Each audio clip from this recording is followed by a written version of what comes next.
What's up YouTube, Joshua Wade here, and I want to welcome you to the channel that is all about audio and video production for the modern day creative. So if you guys have seen any of my videos in the past year or so, you might know that I have been a Logic Pro X user since December 1st of 2021, and I gave myself a 30-day challenge to go from PreSonus to Studio One to Logic Pro, and I gotta say I fell in love with Logic Pro so much to the fact that I took PreSonus to Studio One out of my Mac dock and I didn't use it for, well, since then I've been using Logic Pro X for coming up on a year now only for everything, my studio projects, my personal projects. So for me to kind of try out Ableton, it was a big switch for me because the user interface, when I first opened Ableton Live, the user interface scared the shit out of me. It's not like your traditional DAW, so it definitely takes some getting used to, and they don't open into the editor view, they open into what is called the live view, I guess. Again, I'm brand new at Ableton, so if I say things wrong, feel free to correct me down in the comments. But you know, once I got used to it, I realized they put everything right there in front of you. If you give it a little bit of time to warm up to it, you're gonna realize everything is right there. It's actually easier to navigate than Logic Pro is. The user interface, I thought it was so ugly when I first loaded it. It looked like something from Windows 95. But again, after spending a little bit of time with it, I actually got used to it, and then when I realized you can customize the look, that kind of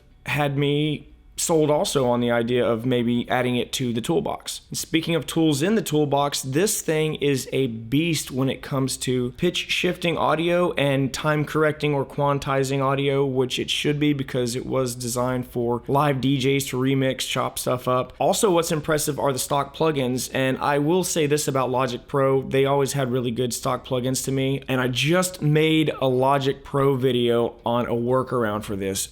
Ghost Notes. Apple, please bring us Ghost Notes. It is so convenient to pull up a MIDI sequence or something like that with the keyboard view, and you can select what key the song is in, and you can see the notes that are in that key. One of those things that's just like a value of life type of thing. It makes it so much easier. Speaking of convenience, the audio routing and side chaining inside of Ableton is so much easier than Logic Pros. You can sidechain so much inside of Ableton. Not saying you can't do it with Logic, you can do it, but it's just so much easier inside of Ableton. Speaking of audio routing, that is so easy with virtual instruments. I just did a video on Easy Drummer 3 on how to print your tracks, print your track out, and I've only been using Ableton for 3 days and I just made a video on it. I think that is so amazing. So that's my rant on Ableton Live from a Logic Pro X fanboy. I still am a fanboy of Logic Pro X, and it is absolutely still on my dock. I'm still going to use it for a lot of things. If you guys have seen my channel before, you know I'm a big Logic drummer fan.